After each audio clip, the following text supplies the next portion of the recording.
Pada mulanya adalah firman. Firman itu bersama-sama dengan Allah. Dan firman itu adalah Allah. Dan firman itu tinggal di antara kita. Jadi firman itu Yesus.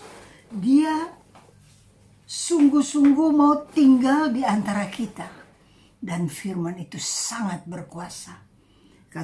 Kalau kita lihat di dalam kitab Kejadian, dikatakan, jadilah terang. Dia ngomong, dia berkata-kata, dia ucap, langsung terang jadi. Ada kuasa. Ibu bapak saudara-saudara yang kekasih, biarlah kita membiasakan diri baca firman. Renungkan firman, hayati firman, dan firman itu hidup dan menghidupkan kita sekalian. Hari ini saya akan bawakan tentang Manasye, seorang raja dari Israel. Mari kita buka sama-sama kitab 2 Raja-Raja 1 ayat 2 Raja-Raja 21 ayat 1 dan 2. Demikian bunyinya. Manasye berumur 12 tahun.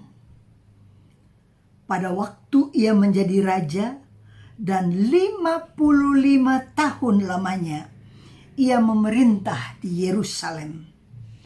Nama ibunya ialah Hefsibah.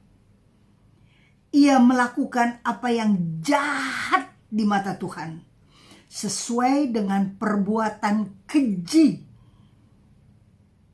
bangsa-bangsa yang telah dihalau Tuhan dari depan orang Israel. Ia mendirikan kembali bukit berhala itu, dia dirikan kembali. Jadi umur 12 tahun kan mudah sekali, masih kecil, masih anak-anak. Ketika dia menjadi raja, menurut firman Tuhan, dia memerintah bukan dalam waktu singkat, tapi panjang sekali, 55 tahun. Dan selama 55 tahun ini, dia buat yang jahat di mata Tuhan, yang keji, yang menyakitkan hati Tuhan. Dia sungguh-sungguh seorang raja yang tidak bisa dihormati. Dia jahat. Dan firman Tuhan berkata, karena seizin Tuhan, maka dia ditangkap.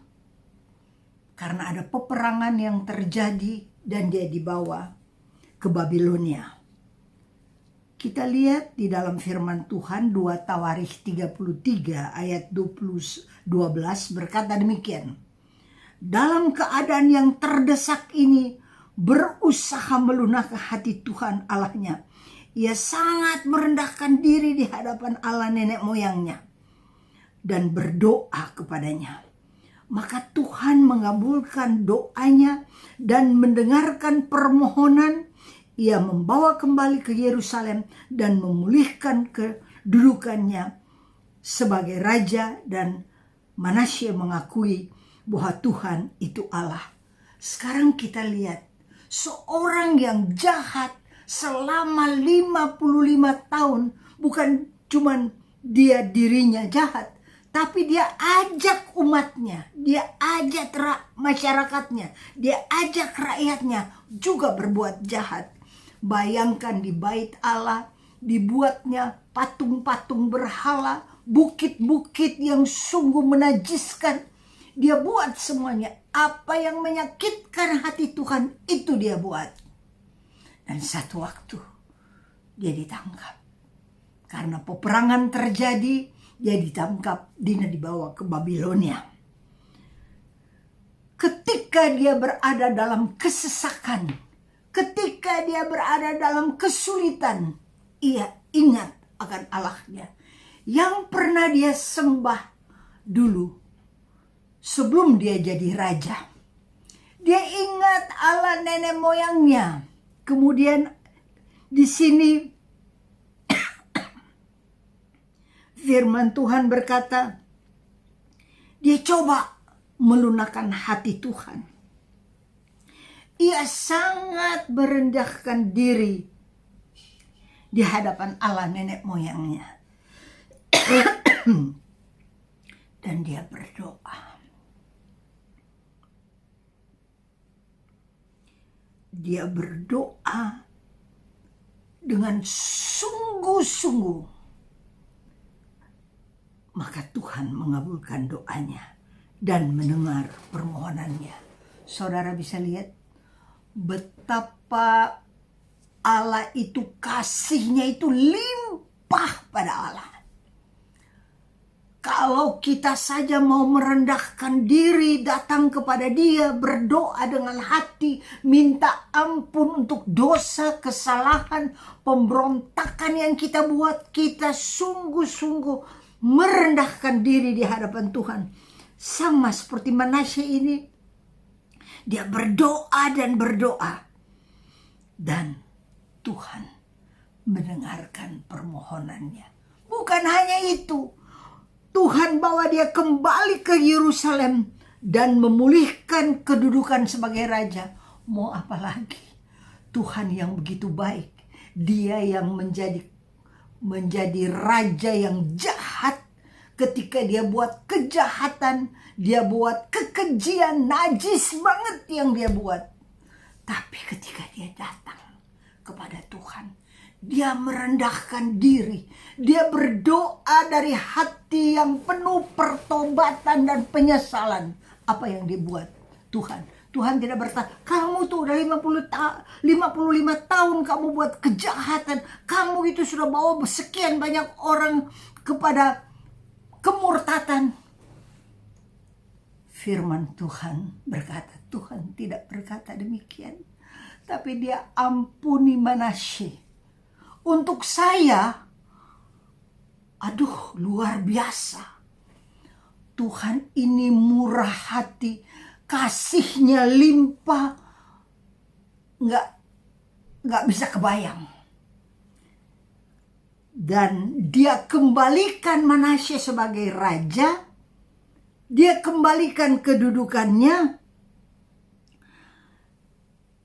dan Manasye sesudah itu mengakui bahwa Tuhan itu Allah. Kalau ada orang bersalah kepada kita, tidak segera kita mengampuni seperti yang dilakukan oleh Tuhan kepada Manasye. Siapa bisa lawan? 55 tahun dia jahat luar biasa. Tapi ketika dia datang kepada Tuhan, ketika dia minta ampun kepada Tuhan, ketika dia merendahkan diri di hadapan Tuhan, Alkitab mencatat Tuhan ampuni kesalahannya. Bukan hanya sampai di situ, tapi Tuhan kembalikan dia ke Yerusalem dan Tuhan pulihkan kedudukannya sebagai raja. Luar biasa.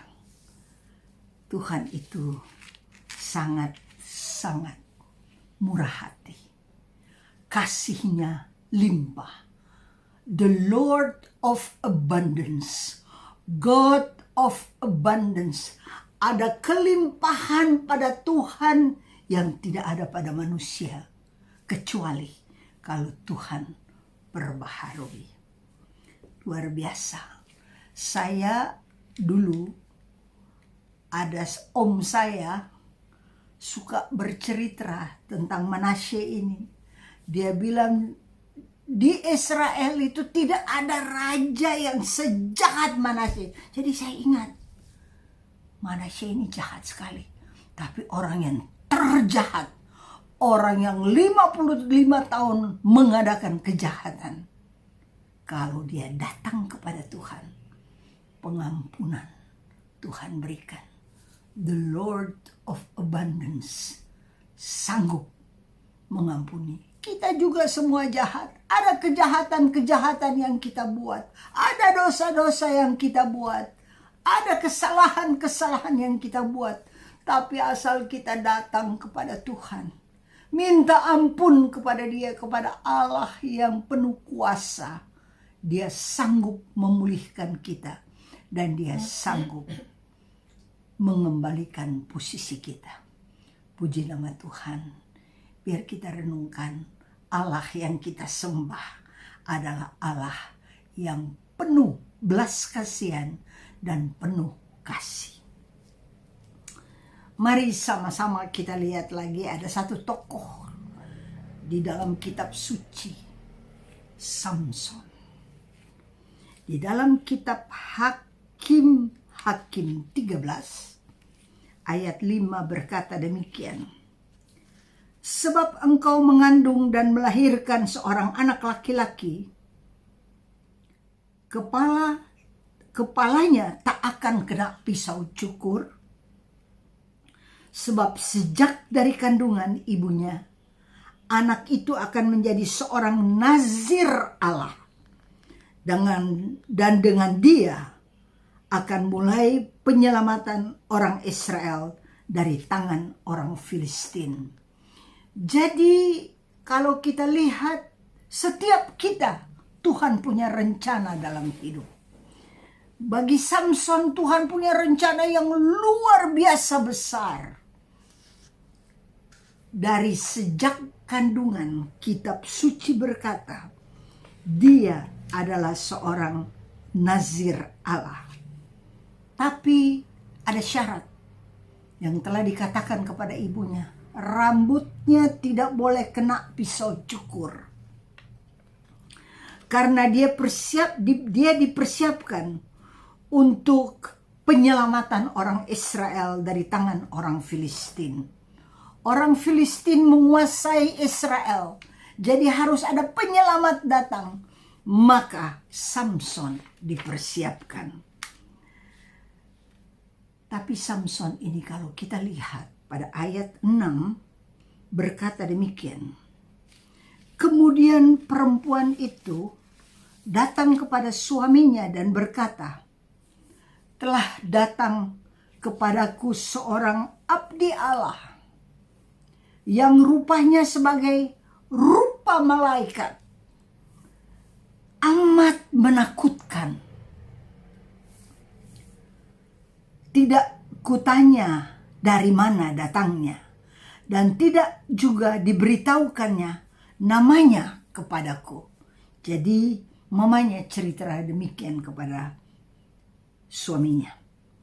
Tetapi ia berkata kepadaku, engkau akan mengandung dan melahirkan seorang anak laki-laki. Oleh sebab itu janganlah minum anggur atau minuman yang memabukkan, dan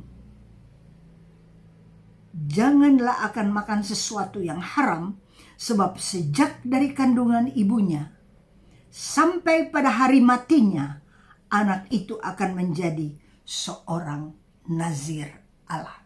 Sudah dinubuatkan bahwa sejak dari kandungannya dia seorang nazir Allah. Wah, luar biasa.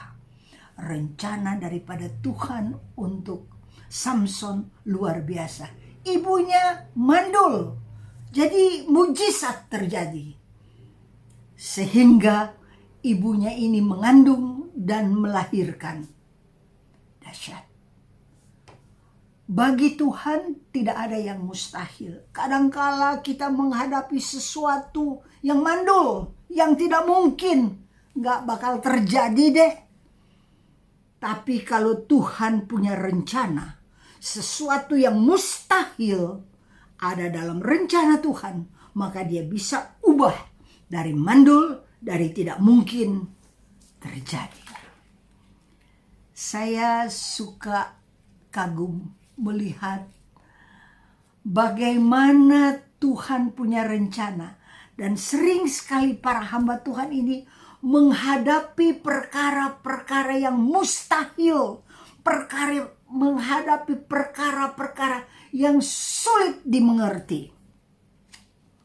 Mari kita lihat perjalanan daripada Samson. dia sudah direncanakan. Adakah dia buat kesalahan? Di dalam Hakim-Hakim 16 ayat 21 dan 28 berkata demikian. Mulai dari ayat 1 ya.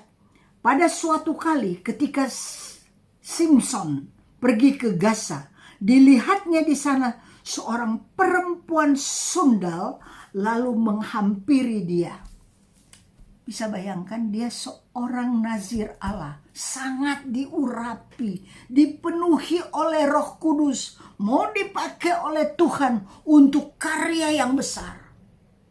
Satu waktu dia jatuh dalam kelemahan, karena bukan dia dengar-dengaran apa yang Tuhan katakan, tapi yang dia lakukan kedagingan, apa yang dia mau. Sehebat-hebatnya manusia, kalau dia menyimpang dari rencana Tuhan, dari kasih Tuhan, dari apa yang Tuhan katakan kepada dia, dia bisa jatuh jauh sekali. Firman Tuhan, dia berkata, dia pergi ke Gaza jalan-jalan. Dia lihat di pinggir jalan ada perempuan, katanya perempuan sundal, lalu menghampirinya. Tidak ada penguasaan diri sama sekali. Ketika dia lihat apa yang dia lihat, dia sungguh lakukan dan dia ambil perempuan ini. Jadi jangan anggap kalau kita sudah jadi hamba Tuhan, kalau kita dipakai oleh Tuhan, kalau kita sudah melakukan perkara-perkara besar, kita berkhotbah, kita berdoa, dan kita tumpangkan tangan, orang sakit sembuh. Kita berdoa, kita tumpangkan tangan, orang yang kerasukan setan dilepaskan. Kita lihat ada orang yang menderita. Kan firman Tuhan berkata bahwa Tuhan berikan kepada kita kuasa. Dan kita berbicara, kita berkata tentang firman Tuhan. Kemudian kita hampiri orang itu, kita tumpangkan tangan, mujizat terjadi. Wah, kalau orang lihat, wah sakti banget orang itu. Jangan sombong.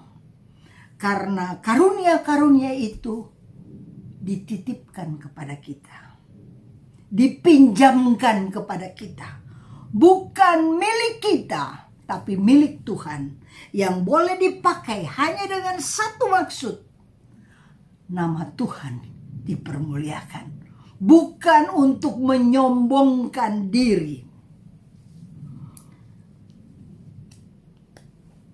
Nah, kita lihat bagaimana dia jatuh, bukan cuma jatuh cinta pada perempuan sundal. Ada lagi perempuan lain yang tidur bersama-sama dia. Dan orang Filistin sudah berkata, raja daripada orang Filistin berkata, kamu ini dia suka perempuan. Jadi kamu itu pergi sama dia. Dan kalau bisa datang pada dia dan bikin supaya dia jatuh kepada kamu dan tanya kepada dia, mengapa kau kuat? Nanti kami akan berikan engkau sekian banyak uang. Perempuan yang jahat ini juga, siapa sih yang gak mau uang? Dia mau banget. Jadi kita lihat dia tidur sama Samson. Dan apa yang dilakukan? Dia bilang, kamu bilang dong, kenapa kamu begitu kuat? Dia bohongin. Dia bilang, kalau kamu ikat dengan tali begini, aku bisa hilang kekuatanku. Jadi ketika dia tidur dengannya, perempuan ini ikat dia dengan tali. Tapi dia sudah bilang kepada raja, nanti dia akan kehilangan kekuatan. Tapi karena dibohongin, dia tidak bilang benar. Maka ketika dia bangun, dia sadar bahwa dia orang Filistin sudah datang. Maka dia keluarkan tenaganya. Dalam waktu yang sangat singkat, tali-tali itu lepas. Kan sudah dibohongin. Berkali-kali perempuan ini dibohongin. Samson tidak mau bilang apa kekuatan daripadanya. Jadi tiap kali dia dibohongin, mestinya kan Samson tahu kau dibohongin oleh perempuan ini karena kau mau ditangkap. Tapi karena nafsunya begitu besar, karena dia ikut kedagingannya, karena dia lemah, kedagingannya menguasai dia. Dia keluar dari kuasa Allah, dia dikuasai oleh si jahat. Maka tiap kali sudah ketahuan perempuan ini hanya mau menipu dia karena orang Filistin mau menangkap dia dan membunuh dia. Kalau kita lihat selanjutnya, pada akhirnya dia cerita. Ketika perempuan ini merengek-rengek, menggodai dia dan berkata, bilang dong kenapa kamu begitu kuat. Akhirnya dia katakan, karena rambutku. Kalau rambutku ini dicukur, maka kekuatanku hilang. Jadi apa yang dilakukan? Perempuan ini tidur sama dia. Dan ketika Samson tidur, dia cukur itu rambut. Dan benar, kekuatannya hilang. Roh Allah meninggalkan dia. Pada ayat 21, orang Filistin itu datang menangkap dia, dan kitab suci berkata, orang Filistin itu menangkap dia, mencungkil kedua matanya, membawanya ke Gaza. Di situ ia dibelenggu dengan 2 rantai tembaga, dan pekerjaannya di penjara ialah menggiling. Bayangkan, nazir Allah yang Tuhan peruntukkan untuk membebaskan bangsa Israel, dia dipermalukan luar biasa. Mengapa? Karena dia keluar dari rencana Allah. Dia keluar dari kuasa Allah. Apa yang terjadi? Matanya dicungkil. Kalau matanya dicungkil jadi buta. Jadi kalau dia jalan gak bisa kelihatan apa-apa. Dia sungguh dipermalukan. Dia dibelenggu dengan 2 rantai. Dan pekerjaannya di penjara menggiling. Kan mempermalukan. Ini nazir Allah loh. Hati-hati bagi kita sekalian. Jangan anggap karunia-karunia, kuasa yang kita dipinjamkan Tuhan, kita sudah pakai, kemudian kita menjadi sombong dan jatuh dalam kedagingan, jatuh dalam kesombongan, jatuh dalam keangkuhan. Dijauhkanlah itu. Biar kita senantiasa taat kepada Tuhan, dengar suara Tuhan. Apa yang Dia katakan, laksanakanlah.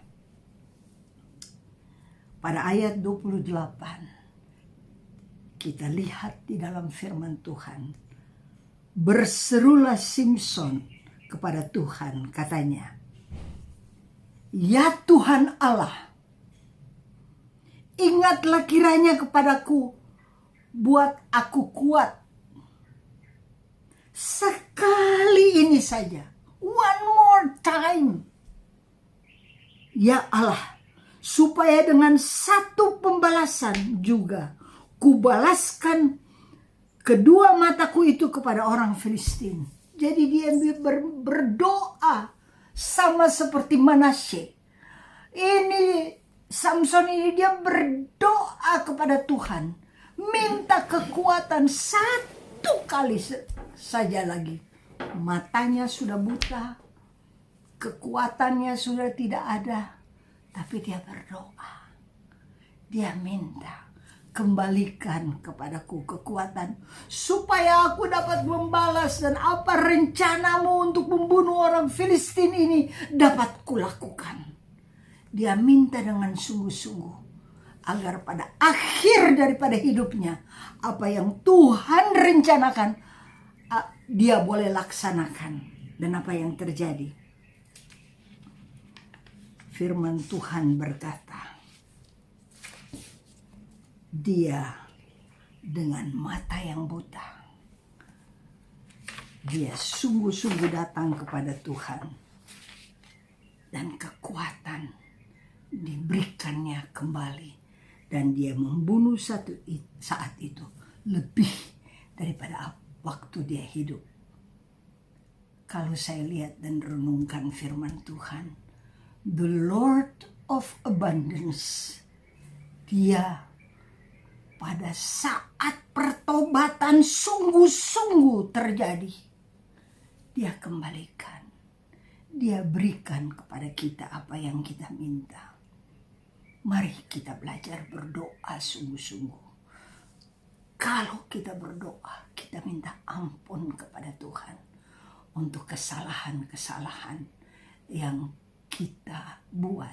Dan Alkitab berkata, dia hapus semua kesalahan kita. Dia tidak ingat lagi apa yang kita buat. Dia kembalikan, sama seperti pada Manasye. Dia kembalikan juga pada Samson ini. Dia kembalikan, dan kekuatan dia peroleh kembali. The Lord of Abundance. Kita semua alami bagaimana Tuhan dengar doa-doa yang kita panjatkan. Saya bersyukur dan saya berterima kasih. Biarlah kita hidup dalam terang dan cahaya Tuhan. Saya ini lagi senang tanaman.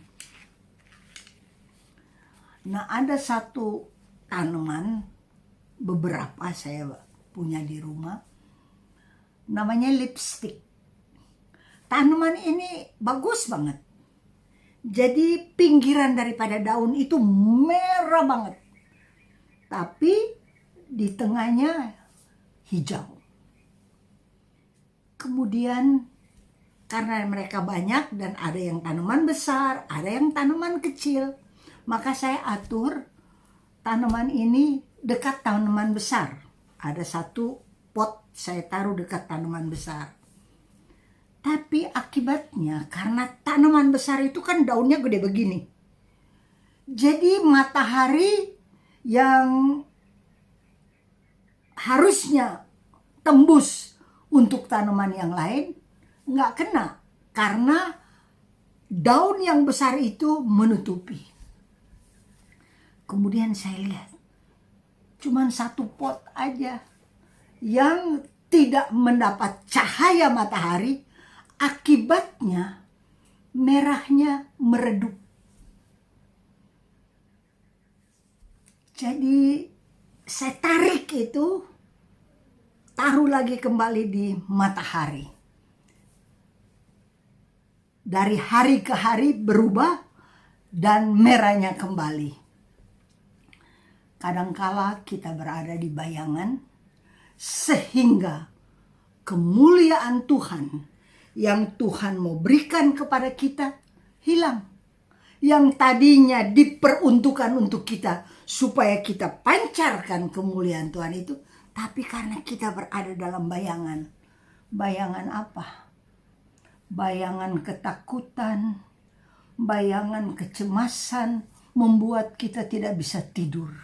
Kalau ada satu masalah yang mengganggu kita, dan itu menjadi bayangan, damai sejahtera hilang, kemuliaan Allah yang Tuhan pancarkan hilang semuanya.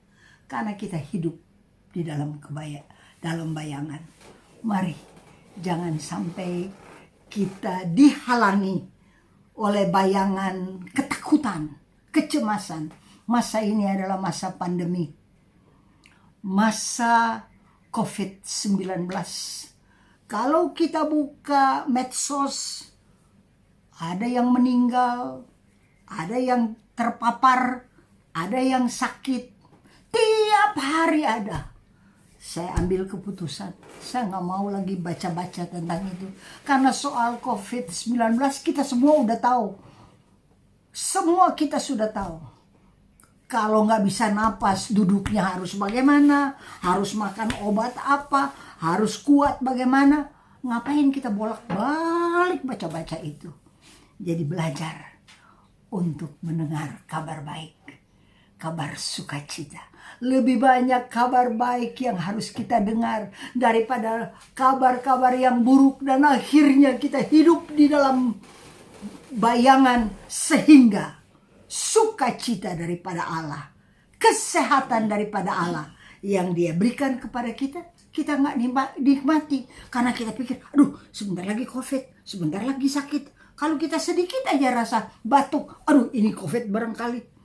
Mari kita belajar biar bayangan itu hilang dari kita dan kita hidup apa yang Tuhan katakan, bahwa Tuhan berikan kepada kita kesehatan, Tuhan berikan kepada kita kekuatan, Tuhan berikan kepada saudara dan saya damai sejahtera yang luar biasa. Nikmatilah damai sejahtera yang Tuhan berikan. Jangan sampai kita hidup dalam bayangan ketakutan. Tuhan memberkati kita sekalian. Dia adalah Allah yang limpah. Kalau Dia memberikan pada kita, ada kelimpahan yang luar biasa. The Lord of Abundance. Dia mengampuni limpah. Dia mengasihi limpah. Dia berikan kepada kita kekuatan limpah. Dia pulihkan kita limpah. Dan dari hari ke hari kita boleh belajar hidup di dalam kelimpahan Tuhan. Tuhan sangat mengasihi saudara. Tuhan sangat mengasihi saya. Kita sekalian dikasihi Tuhan. Mari kita hidup dalam kelimpahan. Tuhan memberkati kita sekalian.